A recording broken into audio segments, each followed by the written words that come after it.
Oh, g'day. Welcome to Trippin' at Oz. We are Roy and Karen, and this is our adventure to the Kimberley. It all started on the 29th of June, and we were getting very excited. The 10th of July, we were finally off on our trip to the Kimberley. Well, so we thought. It's where we met 33 years ago. Anyway, it was 11 a.m, and I shot down to Currambine to pick up what we needed for the trip. It was packed inside and outside. Lines were from the checkout to the rear of the store. As I fought my way up and down the aisles, I heard someone say there's going to be another lockdown. Oh, you should have guessed it.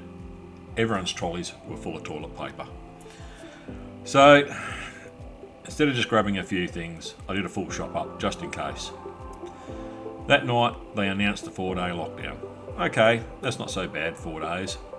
I then thought, if they lift it on Friday, we are out of here on Saturday first thing. Just in case it fires up again. Karen agreed.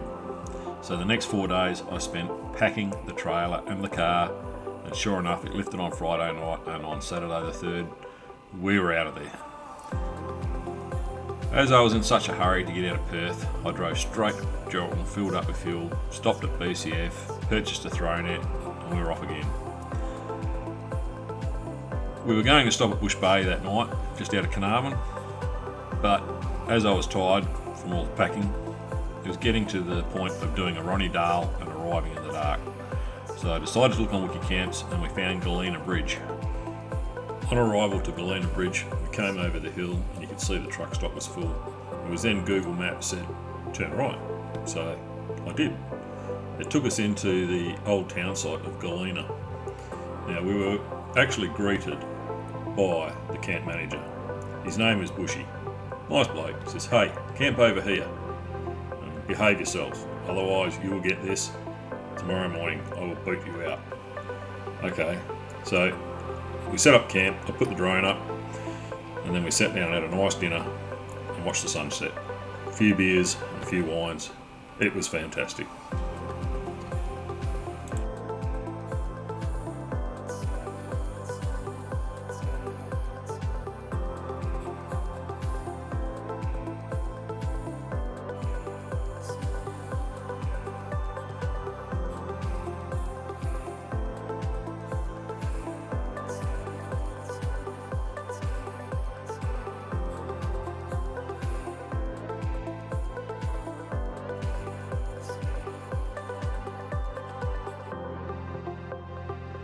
Good morning, first morning.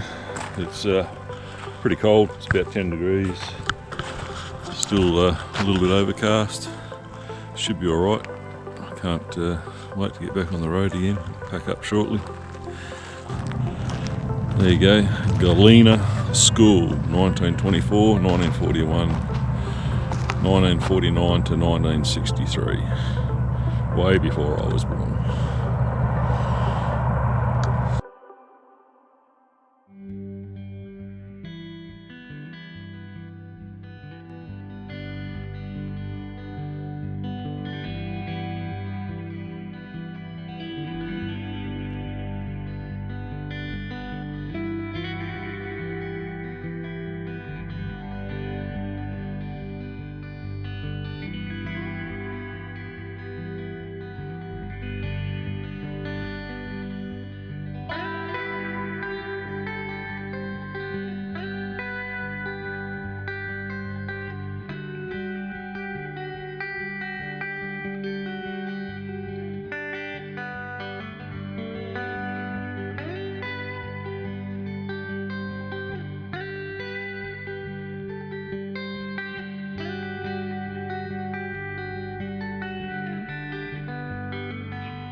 That morning it was about 7:30 and we were packed and ready to go.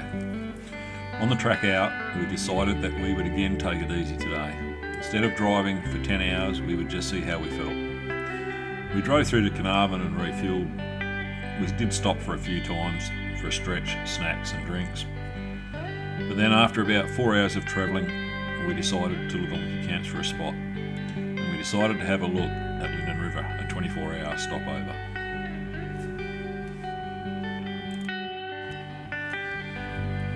Well, we finally arrived at Lyndon River around 3 o'clock, and at this point it wasn't too full. And we found a spot up the back, so we set up and I put the drone up for a quick look around. At this point it started filling up very quickly. It turned out to be a nice stopover and everyone was quiet after about 7:30. That night, as I laid in bed listening to my music with my headphones on, I was thinking how lucky we were to be able to travel with all the COVID problems in the world. At about 9:30 I drifted off to sleep, and then I awoke around 6 a.m. to another beautiful morning. This time it was nice and clear. I made some coffee and breakfast, bacon and eggs. It was yum. We then packed up and off we went again. As we pushed our way into the Pilbara, our first stop was Karratha, where we lived for 12 months in 2016. We went straight into the shopping centre and topped up our food and supplies. We then contacted some friends, Dot and Russell from Perth, who we knew were up this way, and found they'd just arrived as well in Dampier. So we organised to meet them at the new town beach area. We shot out to Dampier, which was about 30 minutes away, and we caught up for a beer and a chat. It was so great to catch up with them. And I must say, the new Dampier beachfront looks fantastic. We then decided to find a campsite for the night, and we decided on Miaree Pool, which is just south of Karratha. We headed out and set up camp on the hill, as the riverfront was once again full of caravans. After setting up camp, I put the drone up and Karen made dinner. We once again had a few drinks and reminisced about the time in 2016. We woke early the next morning again. We had some breakfast and a coffee, packed up and headed back to get fuel, water and use facilities in Karratha. We then headed off towards Port Hedland as our next stop.